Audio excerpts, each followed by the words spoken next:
I have a final question. We just came back from Calais, about an hour and a half from here, the largest refugee camp in France. Thousands of people from war-torn nations, from Syria, Afghanistan, Iraq, Sudan, who are trying to get into Britain. They can't. I wanted to ask you about what you feel should happen with Ireland. It's been criticized. A group of NGOs are saying 22,000 refugees should be allowed in. What you think should happen? These people are fleeing war.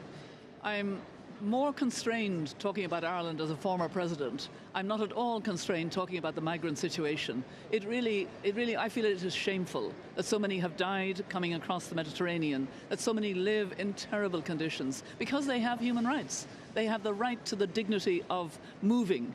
They don't have a right to go to any particular country. That's the trouble.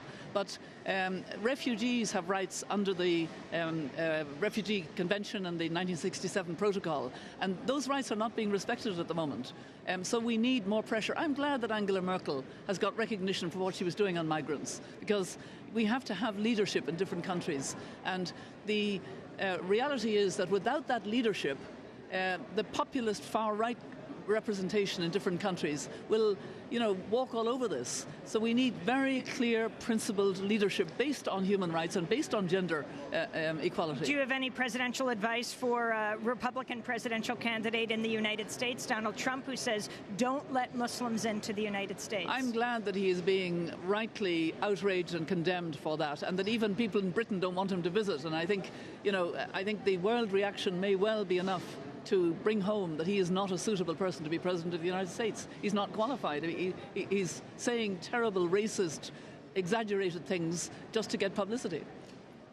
Former President of Ireland, Mary Robinson. She now runs the Mary Robinson Foundation Climate Justice and is the former UN High Commissioner for Human Rights on this International Human Rights Day. When we come back, we go to the protests within the COP here of hundreds of people demanding a just Paris Accord. Stay with us.